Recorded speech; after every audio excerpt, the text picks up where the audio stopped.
The video game industry is a $22 billion industry and one of the largest entertainment industries in the United States, with nearly half of the US population playing video games. With all these people playing video games, the term gamer was created to describe the members of this relatively young subculture. But what is a gamer? When people bring up this term, they tend to think of overweight men with facial hair living in their parents' basement. Like all stereotypes, this is not necessarily the case with all gamers. The term gamer describes all people who play video games. This includes anything from Candy Crush to Call of Duty. As a video game enthusiast, I know the gaming community is vast, so I wanted to learn more about this subculture. I met with some fellow gamers to uncover the different types of gamers in an effort to learn more about the gamer subculture. So you collect video games, right? Yes, I collect for the NES, SNES, Sega Genesis, Game Boy, Game Boy Color, Game Boy Advance, Wii U, Xbox 360, PlayStation 1, and PlayStation 4. What is it that you enjoy about the history of video games?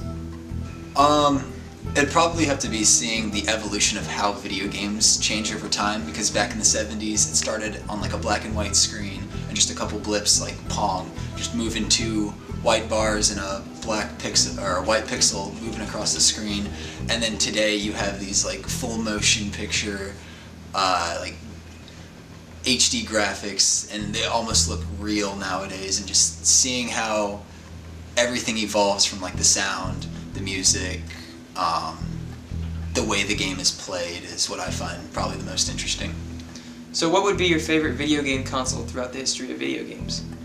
My favorite video game console would have to be the Game Boy Advanced, and that's because it can play original Game Boy games, Game Boy Color, and Game Boy Advanced games all on the go. It's a portable device, and it's also back and front lit, so you can play it in the dark, which the original Game Boy and the Game Boy Color were not.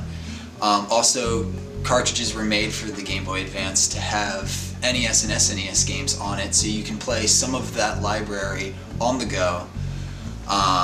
It also is the home to my favorite video game of all time, Mother 3, so that also contributes to it.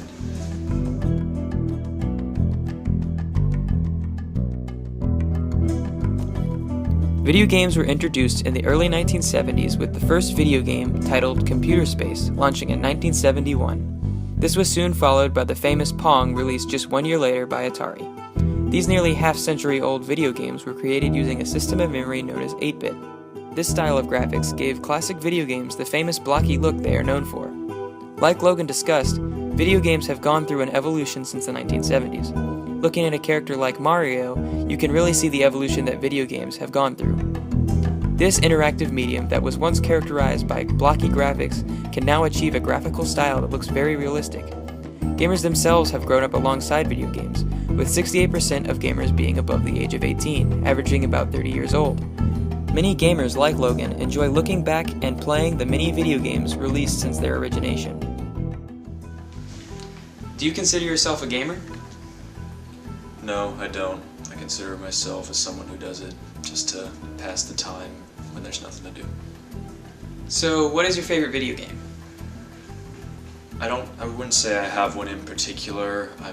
I'd say my favorite type would be like one where it has a compelling narrative that can hook the player, just like a book hooks a reader. So, why do you play video games? To pass the time whenever there's nothing going on. It's a great way to like kill hours if you're waiting for something to happen. Plus the universal online system that's like been implemented in almost every game like is a great way for people to make friends and build or be part of communities. I've even like met someone who I still consider a great friend that I've built a relationship with like from middle school to my college years. I'm even going as far as to plan a trip to visit her.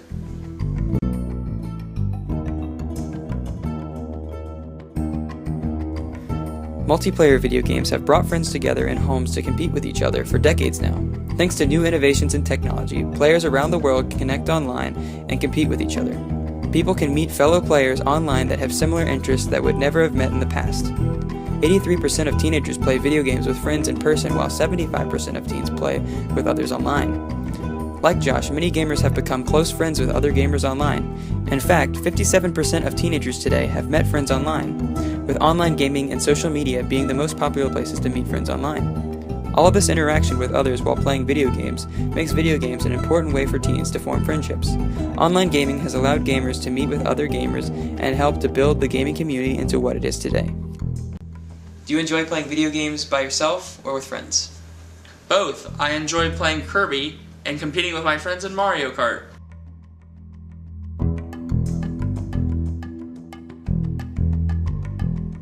Competition is nothing new to video games.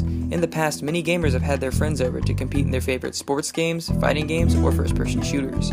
However, the internet has had a major impact on competition in video games. Thanks to the internet, players began sharing strategies and comparing their high scores with other gamers all over the world. This would start to form the gaming community we know today, and eventually create the new competition community known as electronic sports, or esports for short. Esports are similar to other sports in that it is an organized competition just for video games. Esport events are huge, with tournaments taking place all over the world with large crowds gathering to watch. Some games that are featured in competitions are games like Overwatch, League of Legends, Call of Duty, and Counter-Strike. Esports is growing exponentially, and the growth is not expected to slow anytime soon. As an example of this, in 2013, 32 million viewers tuned in to watch the League of Legends Season 3 World Championship, and 14.9 million people watched the Major League Baseball World Series. The huge sports broadcasting company ESPN has noticed the growth of esports and began showing tournaments on their channels. Additionally, the developer of the Call of Duty franchise, Activision, is looking to create their own television channel that would show esports in an effort to compete with ESPN.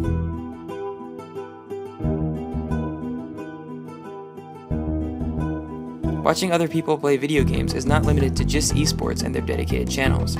Online video services are also a very popular way for gamers to watch other gamers play video games. Twitch is a video service that allows gamers to stream their gaming experience live for other gamers to watch.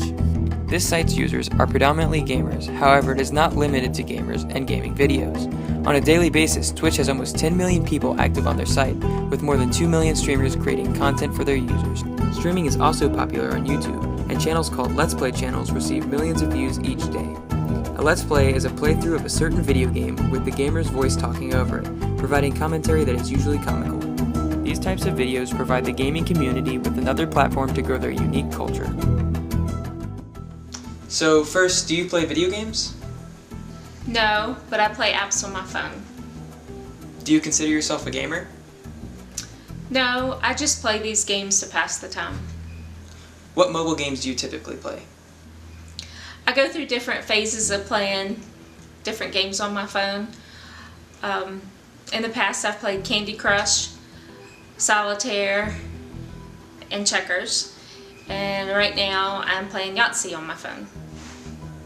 Do you play them often? No, not really. Maybe once a day. When do you play games like this?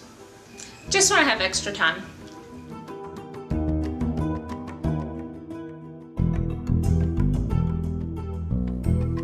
Mobile gaming began decades ago with game systems like the Game Boy and Nintendo DS. However, mobile gaming changed drastically upon the launch of Apple's App Store in 2008 for their smartphone, the iPhone. For the first time, consumers had ample access to a seemingly unlimited amount of games that could easily be downloaded over the internet, and typically the games were free. Games like Angry Birds and Doodle Jump introduced millions of players to mobile gaming and began what would become the gold rush that is mobile gaming. Apple's competitor, Google Play, began in March of 2012 and served to grow the mobile gaming market to more consumers. In 2016, 180.4 million people participated in mobile phone games, and it is projected that there will be 213 million mobile gamers in 2020.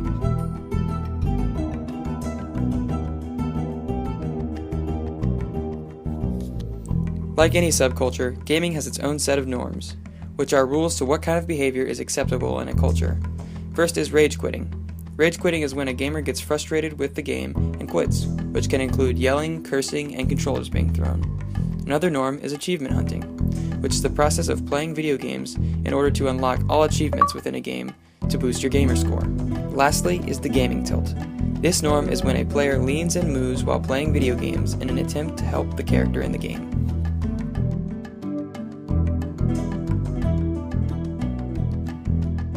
Gamers also have beliefs, which are ideas that people have confidence or faith in. The first belief is that your kill to death ratio, or KD ratio, determines how good you are in a certain video game. Gamers believe that if your KD ratio is negative, then you have room for improvement.